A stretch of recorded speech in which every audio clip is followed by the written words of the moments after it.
So, just using that as to go deeper into that pain and the importance of pain, humiliation, radical acceptance, as we've seen, to you in helping to heal.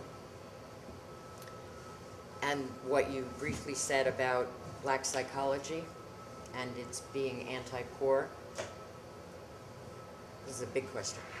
When you were doing social therapy 2 decades ago, I guess it was, and what you're doing now, what impact had that black psychology, official black psychology, had on the black community, and what were the challenges and difficulties of doing therapy then, and have they lessened now? Is it easier?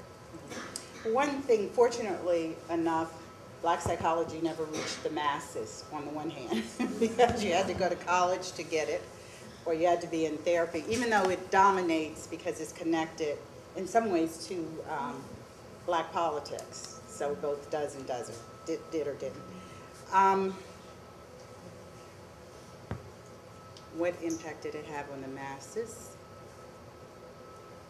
I guess the biggest impact it had was that it carved out a place for black people and psychology in the psychological arena. And I think it's contributed to a lot of the misunderstanding that we have of who we are and what makes us grow. So the emphasis on identity, but that comes also out of the 60s for every, you know, for blacks, for Latinos, for women, for gays, for everybody. So they perpetuate that. I think the problem with black psychology, which isn't really psychology, is that it has, like traditional psychology, no sense of growth and development. It's more carving out our place, our identity, our own way of participating in what is going on in the world. And we can't do anything with that. You can't build and you can't create with that. I think that therapeutically, when people in many of our families, and most of our families, no matter what our race, and probably no matter what our class in this country, have mental breakdowns, they never get over them.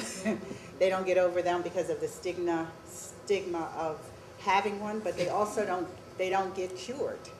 It's almost no sense of cure. And that, I think that's a big problem with psychology as we know it, and psychiatry in general. I have no idea if I answered your question.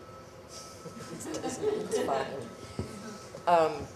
Because I'm going to approach that issue from a slightly different angle. Let's see. So it seems, my understanding as a psychologist and a builder with you, is that on the one hand you have certainly a smaller group than the dominant view of black psychology, that black people have a different psychology, a different psychological makeup, and therefore they need a different psychology from the quote white psychology.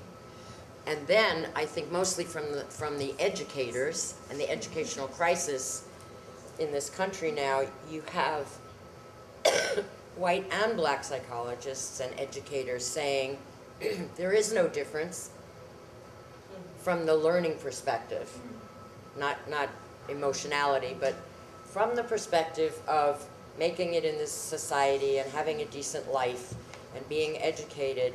There's no difference. We just need more. Black people need more.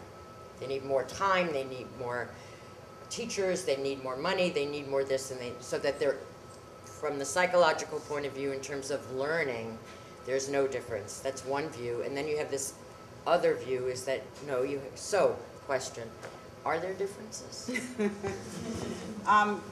Well, black people are not special. We're people. So we don't need a different psychology. In fact, what we need is development like everybody else. And the issue is I think what the particular circumstances are that will create that development. And some of that has to do with everybody. It has to do with the circumstances of one's history and one's life, but we need development. And the point that I was making in radical acceptance is that even though in this country we were freed, we had legislation that said we couldn't be discriminated against, we could go to the same schools, the whole kit and caboodle. One of the things that we never engaged in the 60s and 70s was the transition from being related to as less than human forever in this country to how is it that we participate in mainstream America? How do you get there? And Dr. King, in his writings in the mid-60s, made it really clear that the Negro, as he said, was disconnected from mainstream America, and that we needed to be connected. We need to be part of America in order to grow, even though he didn't quite say it that way. That was part of what he was suggesting. So we don't need a certain kind of psychology, and I think that part of what I resisted as a black psychologist was the niche that we had been given as black psychologists, because we automatically became experts on what black people needed, even if we were the dumbest people in the world, and we're making the shit up as we went along. And there was no attention paid to, I mean, who cares who does the psychology if it works? So that was, I didn't want to be in that niche. And I also don't think that black people can, or Latino, or any people can develop independent of everybody.